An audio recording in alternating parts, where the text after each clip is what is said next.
talking with David Niven. So we found out that you were a tiny criminal at one point in your life. And is there any dishonesty in your adult life, or have you reformed entirely? Well, I was a little dishonest in Canada once when I was in hospital, and I had trouble paying the doctor, and I found a book called Fox Hunting in Canada. And I copied it word for word and called it Hunting of the Canadian Fox and sold it to a paper. And that was bad. And then I came to New York, and I met a man. We promoted indoor horse races in Atlantic City, and he was really fabulous. And his idea, because we were very broke indeed, of how to eat cheap, was to go to a very busy restaurant. And I went in first. It was really the first acting I ever did. I went in first and sat at a small table for two and ordered a cup of coffee and a bun. And in those days, about 5 cents. And then a little later, he came and sat opposite me, not a glimmer of recognition, and ordered an enormous meal: beef, steak, kidneys, beer, the whole thing.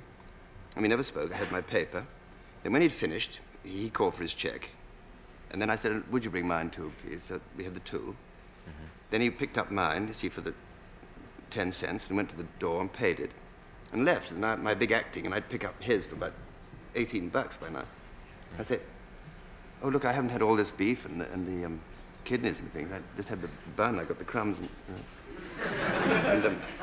great. And then there's nothing they could do. And I'd pay my 5 cents. Then we'd meet outside. Then we got to another place, and I get the beef, and he had the bun. Well, you've just put a number of restaurants over the brink now. And they never said, "Wait a minute, grab that guy who just went out," or you'd wait long enough? Wait long enough. Guy went out. We wound up, in the end, going to Bronxville for breakfast. I remember that. Our Bronxville? Yeah, your Bronxville, yes. I don't know why. You know how you have the impression without knowing that somebody might have been born very wealthy, and I've always had that feeling about you, that perhaps you were very wealthy, that you had been born in a country home in England somewhere, in a castle of some sort. Well, I wonder why that is. Well, there was a lot of people thought my father was very wealthy. And then he was killed in the First World War, and it was discovered he was absolutely so in debt that it wasn't funny. So it was, from then on, it was uphill.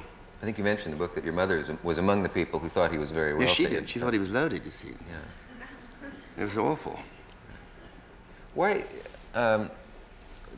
were so many men killed of his age group in there? There's one sort of tantalizing clue to it, I guess, in one part of the book where you talk about the fact, wasn't he trained in cavalry, but he was sent in on a, what do you call it, where you wade ashore? Yeah, he was killed in the Dardanelles in 1915.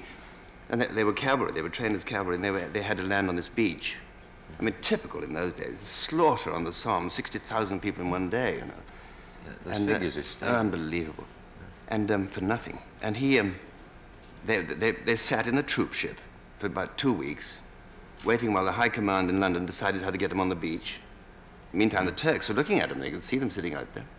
So finally, they were put in the boats and told to go ashore. In the meantime, the Turks had put barbed wire under the water, and machine guns, and the whole lot. I mean, the slaughter. You can't remember your father then, really much at all? Just very, very vaguely. Yeah. That's supposed to warp a child, possibly to have one parent missing at that point. And yet a lot of them turn out perfectly well and much better than people who had two.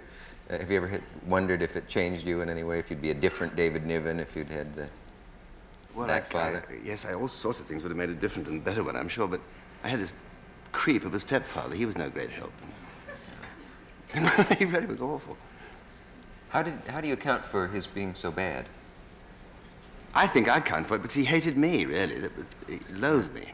Probably quite rightly. I was a very dreary little child, I think.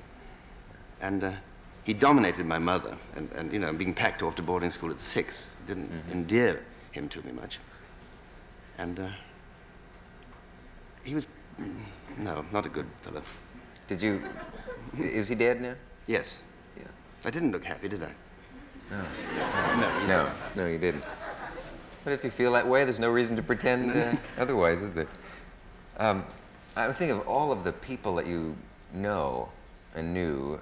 Some of them are dead, but some of the pictures in the book. There's one man that I never hear anybody talk about, and every time I've seen him on the screen, I've wondered what he could have been like and how I wish I had met him. And it's Nigel Bruce, Oh. who played, he played Dr. Watson in all the Sherlock Holmes movies. Oh, really, Holmes? Yes. Oh, wonderful, wonderful. And I've always wondered how anyone could actually sit and be in the same company with Nigel Bruce. And you knew him. I knew him very, very well. He was a wonderful man.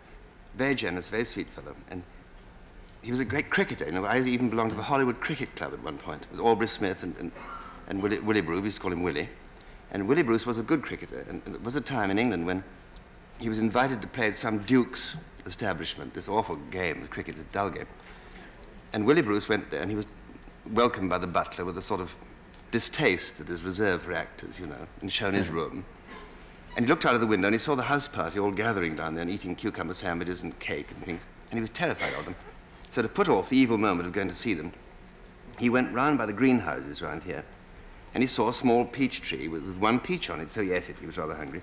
And then he went round the back and joined this group. And pretty soon the butler came out and said to the Duke, "Oh, Your Grace, the gentlemen of the press are here, Your Grace." And there was a lot of excitement. And so he said to the man next to him, what's happened? What's so exciting?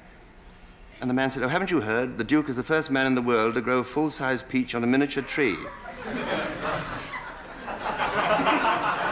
and poor old Willie, he went upstairs and packed and left. Oh, no. That's terrible. On a miniature tree, What, did he speak exactly as he did in the movies, Yes. Nigel Bruce, Oh, or yes. was he really from Nebraska or No, something? he read Yeah, it's wonderful, man.